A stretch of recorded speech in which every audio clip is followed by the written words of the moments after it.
Occasion ఏదైనా location ఎక్కడైనా తెలుగువారి వేడుక అంటే ఆలివ్ మిఠాయి ఉండాల్సిందే. మిఠాయి అంటే ఆలివ్. నమస్తే, వెల్కమ్ టు సుమన్ టీవీ. నేను మీ సాయి భైరి. పాకిస్తాన్లో 9 ప్రాంతాలలో ఆపరేషన్ సింధూర్ పేరిట భారత్ మిసైల్స్ ప్రయోగించడం సంచలనంగా మారింది. ఏ ప్రాంతాలలో దాడి జరిగింది, ఆ ప్రాంతాలలో ఎక్కడెక్కడ దాడి జరిగింది, దాంట్లో ఉగ్రవాదులు ఎంతమంది చనిపోయారు, ఇదే ప్రాంతాల్లో దాడి చేయడానికి గల కారణాలేంటి పూర్తిగా తెలుసుకుందాం. మనతో పాటు Suman TV news chief editor Keshav గారు ఉన్నారు. వారితో మాట్లాడి ఏ ప్రాంతాల్లో లొకేటెడ్గా దాడి చేశారు, మిసైల్స్ తోటి ఫస్ట్ టైం దాడి చేసినట్టుగా తెలుస్తుంది. దీనికి సంబంధించిన పూర్తి వివరాలు కూడా తెలుసుకుందాం. సార్ నమస్తే. నమస్తే. సో భారత్ పాకిస్తాన్లో ఉన్నటువంటి ఉగ్ర స్థావరాలపైన దాడి చేసిందనేటువంటి అంశంలో ఆ 9 లొకేషన్స్నే ఎందుకు చూజ్ చేసుకుంది అనేటువంటి అంశం కూడా ఇప్పుడు అంటే నవదుర్గ అంటారు కదా, ఆపరేషన్ సింధూర్ అని పేరు పెట్టారు, మహిళా శక్తి. సో ఒక్కసారి ఆ పవర్ ఎలా చూపించాలంటే ఒక 9 పాయింట్స్ని టార్గెట్ చేసింది. క్లియర్గా చెప్పాలంటే 2 చోట్ల మాత్రమే అంతర్జాతీయ సరిహద్దు ఉన్నటువంటి ప్రాంతాల్లో అటాక్ జరిగింది. మిగతా మొత్తం పీఓకే, పాక్ ఆక్రమిత కాశ్మీర్ ఎక్కడైతే ఉందో అక్కడ ఉన్నటువంటి ఉగ్రవాద శిబిరాలపైనే పూర్తి స్థాయి అటాక్స్. ఇంకోటి ఏంటంటే ఈసారి ఇండియా నిర్వహించినటువంటి ఆపరేషన్లో స్పెషాలిటీ ఎక్కడ కూడా ఫ్రంట్ లైన్ వార్ జరగల. అంటే మనం బార్డర్ దగ్గరికి వెళ్ళి సైన్యాన్ని పంపించి యుద్ధం చేసేటువంటి పరిస్థితి లేదు. ఎక్కడ కూర్చున్నారో అక్కడి నుంచే ఆపరేషన్ చేశారు. అలానే అంతర్జాతీయ బార్డర్ పైన మాత్రం రాఫెల్ ఫైట్ జెట్స్ మాత్రం మానిటరింగ్ సిస్టమ్ లాగా పనిచేసినాయి రాత్రి అంతా అని చెప్పి అంటున్నారు. నైట్ 1:44కి అటాక్ జరిగితే ప్రధానమంత్రి వార్ రూమ్లో నేరుగా ఈ అటాక్ మొత్తాన్ని కూడా పర్యవేక్షించారు. ఆయన మొత్తం మానిటర్ చేశారు. రాఫెల్ యుద్ధ విమానాలు కూడా బార్డర్ దాటలేదు. ఏది బార్డర్ దాటితే ఏంటంటే అటు నుంచి వాళ్ళకు కూడా ఆప్షన్ ఉంటుంది. ఎక్కడో ఒక దగ్గర రాడార్ లీకేజెస్ ఉంటాయి. మూవ్మెంట్ కనుక ట్రాక్ అయితే ఆటోమేటిక్గా మొత్తం తెలిసేటువంటి అవకాశం ఉంది. కాబట్టి ఎలాంటి మామూలుగా గస్తీ తిరిగేటువంటి పరిస్థితి ఉంటుంది. సో రాత్రి వేళ గస్తీ తిరిగేటువంటి విమానాలు ఎలా ఉంటాయో అదే తరహాలో రాఫెల్తో ఒక ఫెన్సింగ్ ఏర్పాటు చేసింది భారత సైన్యం అని చెప్పి అంటున్నారు. అంటే అందుకనే ఇది త్రివిధ దళాలు కలిసి చేసినటువంటి ఆపరేషన్. ఇంకోవైపు నుంచి నేవీ కూడా హై అలర్ట్లో ఉంది. ఇంకా భారతదేశంలో సర్ఫేస్ టు సర్ఫేస్ మిసైల్స్ని ఈ మధ్య ఇజ్రాయెల్ నుంచి షార్ట్ రేంజ్ మిసైల్స్ చాలా వరకు ప్రొక్యూర్ చేశారు. ఫ్రాన్స్ నుంచి కూడా కొన్ని ప్రొక్యూర్ చేశారు. సో వాటిని ఉపయోగించడం ద్వారా నిర్దేశిత లక్ష్యాలతో మనం చూస్తే అమెరికా వార్ చేసినప్పుడు ఎక్కడో కూర్చుని ఇక్కడ ఉన్న వాళ్ళని అటాక్ చేసి ఎలా చంపేశారు.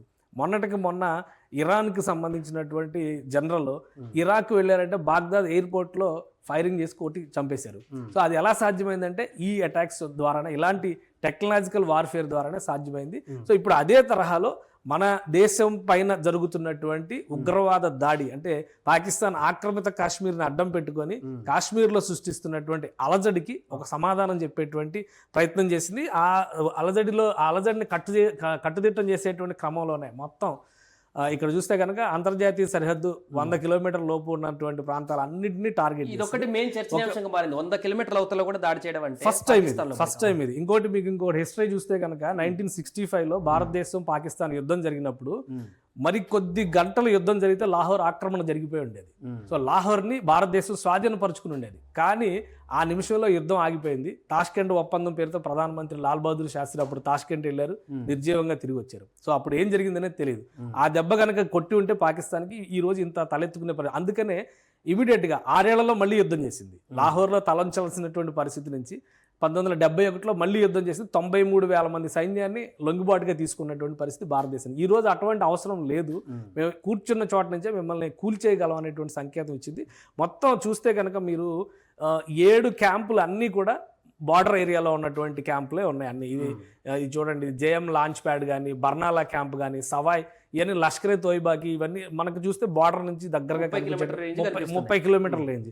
ఒక్క బహావల్పూర్ మాత్రమే అది భారీ టార్గెట్ కింద మనం చూడాల్సి ఉంటుంది. ఎందుకు అదే అంత లాంగ్ లో ఉన్నటువంటి ఆ ప్లేస్ ని కూడా టార్గెట్ చేయడానికి ప్రధాన కారణం ఏంటి? ఎలాంటి సమాచారం ఉందంటారు? అంటే అదొక కీలకమైనటువంటి జోన్ కింద మనం చూడాల్సి ఉంటుంది. ఇది చూడండి, మ్యాప్ చూస్తే మీకు అర్థం అవుతుంది భారతదేశానికి సంబంధించి ఎంత డిస్టెన్స్ లో ఉంది. ఈ పాయింట్ బహావల్పూర్, ఇది అంటే పంజాబ్ ప్రావిన్స్ లో ఉంటది అనమాట. మొత్తం పంజాబ్ ప్రావిన్స్ అంతా ఈ ఏరియా అంతా ఉంటుంది. ఇటు సింధు ప్రావిన్స్ ఉంటుంది.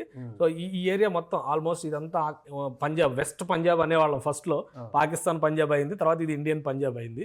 మనకి బెంగాల్ మాత్రం అలానే ఉంది, మనకి వెస్ట్ బెంగాల్ గా ఉండిపోయింది. బెంగాల్ విభజన జరిగింది, ఇక్కడ పంజాబ్ విభజన జరిగింది దేశ విభజన సందర్భంలో. సో ఇది ఇంటర్నేషనల్ బార్డర్. అంటే దాదాపు ఇక్కడ నుంచి చూస్తే 100 కిలోమీటర్, మనకు తెలిసిన బార్డర్ లైన్ లో చూస్తే 100 కిలోమీటర్లు. ఎక్కడి నుంచి కొట్టారు ఎవరికి తెలుసు? ఎందుకంటే మిసైల్ ట్రాకింగ్ అనేది ఎక్కడ జరగలేదు. ఎక్కడ జమ్మూ కాశ్మీర్ లో కూర్చునైనా ఇక్కడ నుంచి కొట్టచ్చు. అలా చూస్తే కనుక ఇంకా ఎక్కువ డిస్టెన్స్ అవుతుంది. సో దీన్ని ఆ విధంగా టార్గెట్ చేయడానికి ఒక ప్రధానమైనటువంటి అంశం ఉంది. ఆ అంశం ఏంటంటే గతంలో జరిగినటువంటి అనేక అటాక్స్కి సంబంధించి ఇక్కడ బహావల్పూర్ నుంచే ఈ ట్రాకింగ్ అంతా కూడా జరిగింది. ఇది బహావల్పూర్లో అటాక్ జరిగినటువంటి ప్రదేశం. ఈ మర్కజ్ సుభా అల్లా దీని పేరు. ఇదేంటంటే మదర్సాల టైప్ అసలు మదర్సానే, ఇది కొత్తగా చెప్పాల్సింది ఏం లేదు. మదర్సా టైప్. జైషే మహమ్మద్ ఇప్పుడు ఇదే బిల్డింగ్ మీద 2 అటాక్స్ జరిగినాయి ఈ సరౌండింగ్స్ లో. ఇది మదర్సా కింద లేదా మస్జిద్ కింద ఉన్నటువంటి ప్రదేశం. నార్మల్ గా వచ్చేటి ఇక్కడ ఎక్కడైనా కానీ ఏం జరుగుతుందంటే సివిలియన్ షీల్డ్ అనేది అవసరం తీవ్రవాదులకు కానీ యాంటీ సోషల్ ఎలిమెంట్స్ ఎవరికైనా కానీ. సో ఆ క్రమంలోనే వీళ్ళు సామాన్య ప్రజల్ని, మసీదుకు వచ్చేటువంటి సామాన్య ముస్లింల్ని అక్కడికి ఆహ్వానించేలా ఒక వ్యవస్థను పెట్టారు. వాళ్ళకి బ్రెయిన్ వాష్ చేస్తారు. దేశం కోసమో లేదంటే ధర్మం కోసమో యుద్ధం చేయండి, అది చేయండి, ఇది చేయండి అని అలా మోటివేట్ అయిన వాళ్ళని సమీపంలో ఇంకొక క్యాంప్ ఉంది, అక్కడ శిక్షణ అవుతారు. ఇంకోటి ఏంటంటే ఇదే ప్రాంతం నుంచి పహల్గాంలో జరిగినటువంటి పుల్వామాలో జరిగినటువంటి అటాక్లో ఇక్కడే శిక్షణ జరిగింది అనేటువంటి సమాచారం. 2019లో పుల్వామా అటాక్ గురించి అందరికీ తెలుసు. డైరెక్ట్గా ఆర్మీ క్యాంపులను టార్గెట్ చేసినటువంటి అటాక్. సో ఇక్కడే జరిగింది. జైషే మహమ్మద్కి సంబంధించినటువంటి చీఫ్ మౌలానా మసూద్ అజర్ కదలికలు కూడా ఇక్కడే ఎక్కువగా ఉంటాయి. మౌలానా మసూద్ అజర్ అంటే అందరికీ గుర్తొచ్చేది మళ్ళీ IC-814 హైజాక్ చేసి విమానాన్ని విడిపించుకున్నటువంటి ఖైదీ అతను. సో అక్కడి నుంచి అతను జిహాద్ పేరుతో చేస్తున్నటువంటి రాద్ధాంతాలకు అన్నిటికీ కూడా అనేక మంది, వేల మందిని పొట్టన పెట్టుకున్నాడు ఇప్పటివరకు ఈ సెక్షన్ ఇచ్చి జైషే మహమ్మద్తో. ఆ క్యాంపులు అక్కడ నడుస్తున్నాయి కాబట్టి ఇక్కడ 2 మిసైల్స్ పడినట్టుగా సమాచారం ఉంది. మొత్తం పూర్తిగా టోటల్గా నేలమట్టం అయిపోయింది. సో ఒకవేళ మసూద్ అజర్ అక్కడ ఉంటే ఆయన కండిషన్ ఏంటనేది తెలియదు. సో ఇప్పుడు ట్రాకింగ్ చేస్తున్నారు. అందుకనే ఇక్కడ ఈ ప్రాంతం మీద ప్రత్యేకమైనటువంటి ఫోకస్ పెట్టింది. బహావల్పూర్ కరాచీకి చూస్తే కూడా కరాచీ బహావల్పూర్ హైవే దగ్గర వస్తుంది. ఇది కరాచీకి అంటే పంజాబ్ పాకిస్తాన్లో మెయిన్ హైవే ఇది. NH5 అని చెప్పని చెప్తారు, మెయిన్ హైవే ఇది. మొత్తం పాకిస్తాన్ ఇలా నిలువుగా ఉంటుంది కాబట్టి కరాచీ అంటే సముద్ర తీరం, అక్కడి నుంచి లాహోర్ కనెక్ట్ చేసేటువంటి ప్రధాన రహదారి. సో అక్కడ టార్గెట్ చేసి 2 మిసైల్స్ని భారత సైన్యం ప్రయోగించింది. పూర్తిగా నేలమట్టమైంది. సో సమాచారం రావాలి, కండిషన్స్ ప్రధాన ఉగ్రవాదులు ఎవరైనా చీఫ్లు కానీ వాళ్ళు ఉంటే చనిపోయారా లేదా అనేటువంటి అంశానికి సంబంధించి ఖచ్చితంగా ఇప్పుడు భారత సైన్యం చెప్తున్నటువంటి అంచనాల ప్రకారం దాదాపు 80 మంది చనిపోయి ఉంటారని చెప్పని అంచనా వేస్తున్నారు. కానీ అఫీషియల్గా వాళ్ళు చెప్తున్నటువంటి సమాచారం ఏంటంటే 8 మంది చనిపోయారు, 22 మంది గాయపడ్డారు. సివిలియన్స్ పైన అటాక్ జరిగింది, చాలామంది మహిళలు, పిల్లలు కూడా ఉన్నారు అని చెప్పని కొన్ని వీడియోస్ని సోషల్ మీడియాలో వైరల్ చేయడం మొదలుపెట్టారు. ఇది ఒక స్ట్రాటజిక్ వార్. ఎందుకంటే సోషల్ మీడియాని అటెన్షన్ డైవర్ట్ చేస్తే సామాన్య ప్రజలు అట్రాక్ట్ అవుతారు. సో ఒకవేళ పాకిస్తాన్ చెప్తున్నటువంటి వాదనల వల్ల బలం ఉండుంటే మొన్న సెక్యూరిటీ కౌన్సిల్లో, UN సెక్యూరిటీ కౌన్సిల్లో జరిగిన డిస్కషన్స్లో పాకిస్తాన్కి అవకాశం ఇచ్చి ఉండాల్సింది. కానీ పాకిస్తాన్ నోరెత్తద్దు అన్నారు. ఈరోజు అటాక్ జరిగిన తర్వాత కూడా అమెరికా వార్నింగ్ ఇచ్చింది. ఏమని చెప్పింది? మీరు కౌంటర్ అటాక్కి సిద్ధమైతే కనుక మీరు మరింత మూల్యం చెల్లించుకోవాల్సిన పరిస్థితి ఉంటుంది అన్నారు. కాబట్టి పాకిస్తాన్ నాయకులు చెప్పేవన్నీ కూడా అబద్ధాలు అనేది చాలా క్లియర్గా అంతర్జాతీయ దాడి జరిగిన తర్వాత కూడా ఏ దేశం కూడా ఇంతవరకు స్పందించి పాకిస్తాన్ మద్దతు నిలవలేదు రాత్రి నుంచి. అవును, ఇప్పుడు మద్దతు చెబుతున్నటువంటి దేశాలు కూడా టర్కీ వచ్చింది అని హడావుడి వచ్చేసింది కాబట్టి టర్కీ కూడా కేవలం సహృద్భావ సంబంధాలు లేదా మతపరంగా కానీ ఆ 2 దేశాల మధ్య ఉన్నటువంటి సంబంధాల రీత్యా ఆ నేవీని పంపింది, వార్షిప్ని పంపింది.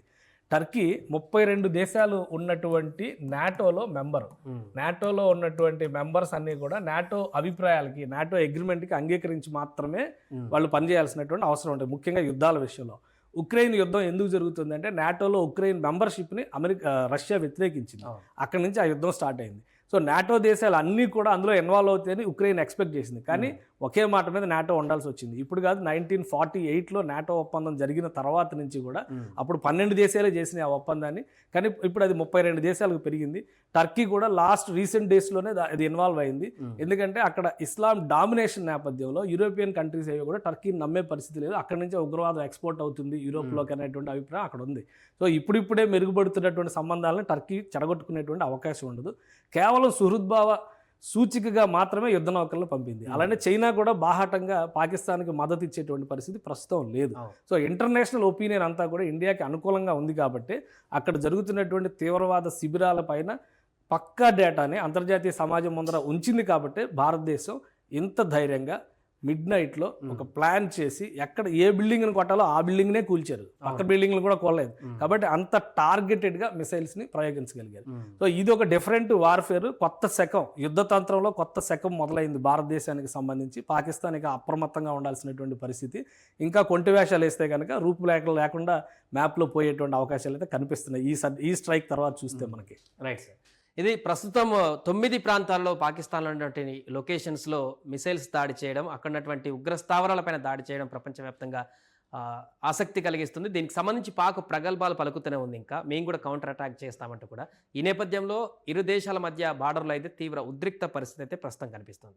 సుమన్ టీవీలో మీ పర్సనల్ అండ్ బిజినెస్ ప్రమోషన్స్ కోసం కింది నెంబర్కి కాంటాక్ట్ చేయండి.